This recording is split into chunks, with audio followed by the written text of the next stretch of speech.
Rowan. Rowan, Holger, why all this shouting? Eivor, thank Tyr. I heard shouting. Is something wrong? Holger robbed me, and I demand he be punished. Rot disappointed word.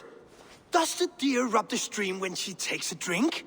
Does a cow rub a field when he crops on sweet grass? Eivor, this matter requires sensitive judgment. Will you?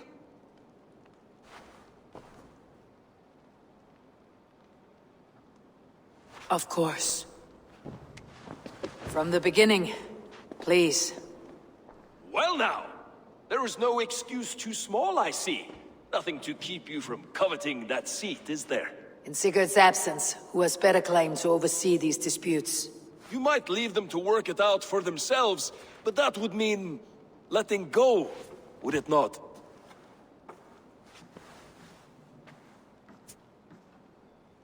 Please start again. Tell me all that has happened.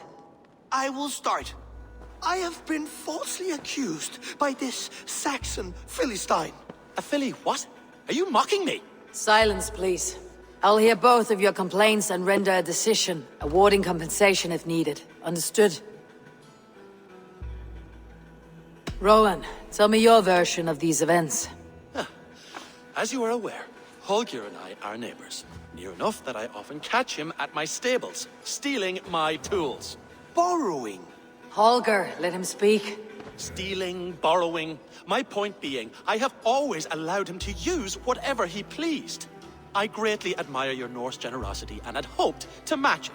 But this morning, Holger stretched the limits of my grace. Entering my stables for their feed, I found my most beautiful, gentle mare stripped of her tail. Bereft, not a strand in sight. I am ashamed to say my natural suspicion drew me to Holger, and how right I was. For when I peered across the lane, there he was, gripping a horsetail brush slathered with indigo, dragging it across a sheet of Painting, Rowan. I was painting. You make it sound so crude. You see? Such willful arrogance. It will take ages for Ilgafur's tail to reach its former length. I demand compensation. I understand. Thank you, Rowan. Holger, let me hear your side. Eivor, you have known me as a skald for years. You have seen how my poems bring life and joy and wisdom to our people. And you know that my work requires a certain, let us say, freedom. To make use of rare resources to compose my verses. Often when lacking the proper tools, I have made use of novel items. Alvis's walking stick, Tovi's inks. All were given gladly. You cut off my horse's tail to make a brush, you bleeding... Rowan? As I was saying, this morning in the throes of poetic reverie, I realized that my latest piece required delicate brushwork. I could have used a frayed stick, some cloth, my hands, but no. I needed something gentler, softer. To make a perfect brush, I needed the fine hairs of a well-raised horse. And so I availed myself of a local resource. You clipped Alfgafur's tail to the rump without asking. It was early. I did not wish to wake you. Thank you, Holger. I believe I understand your position. I believe I have heard enough. If you'll... My horse looks like a fool, Eivor. No handsomer than a donkey now. You must do something. Do not conflate hair with beauty, Rowan. She remains radiant. Elgifur's hair will grow back in no time. Quiet, both of you. Now listen.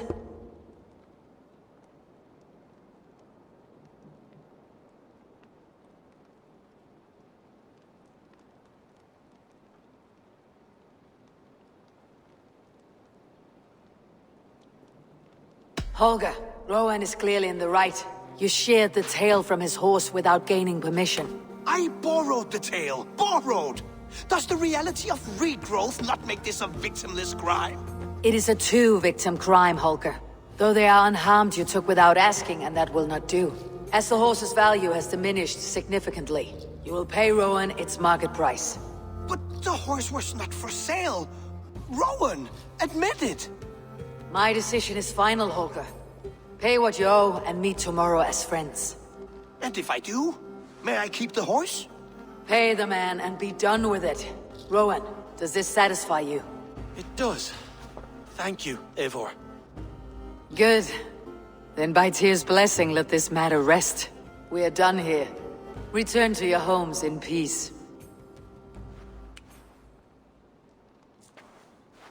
Would you allow me to pay you with a vibrant painting?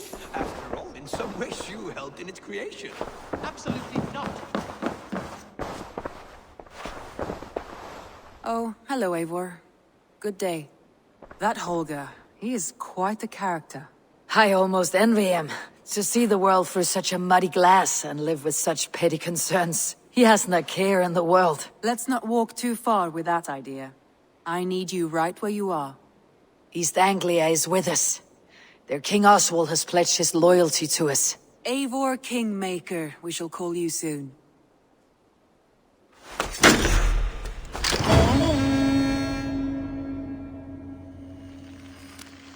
Some interesting news.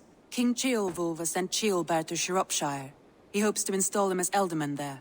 Good for Ceolbert. He should do well considering all he has learned from you. I gave him only a taste of my knowledge.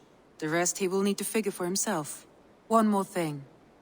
I do not know if you heard, but Sven passed away a short time ago. The poor man slipped away in his bed. I had not heard, no. And how is Tovi? She must be gutted. It has been rough on her. She spends quite a lot of time at his burial mound. Speak with her, if you have the time.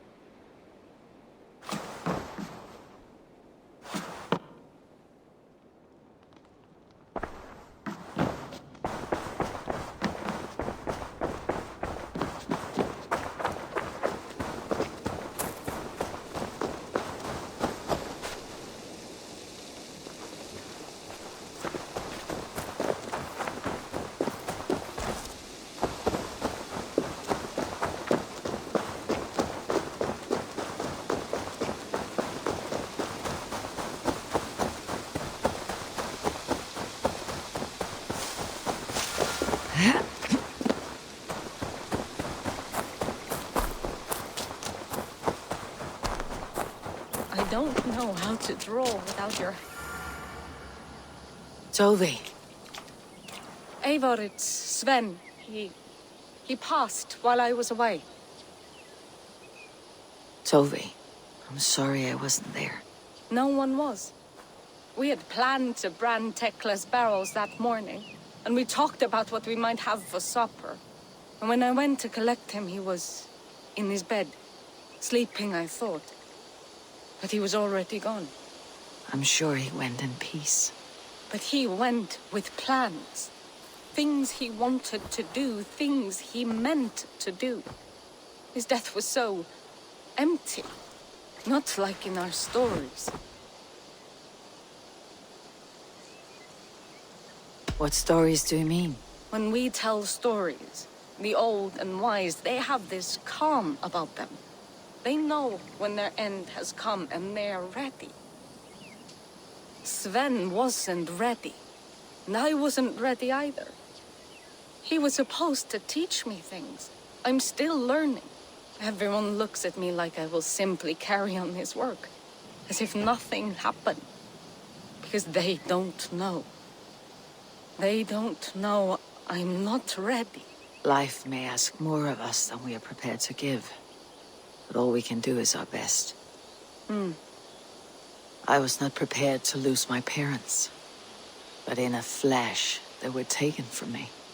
I pressed on, determined to live. That must have been punishing. But you are so strong and so determined. Someone else might have done better than me, or worse. But this was the fate woven for me, so I live it. I know Sven believed in you, in your craft. So do you believe in him? Do you trust him? He was the most skilled artist I have ever known. And he chose you. You may step up or step down, whatever you decide. But know that he had faith in you. Thank you, Eivor. I need to get home. Be strong, Tovi. And know that you're valued.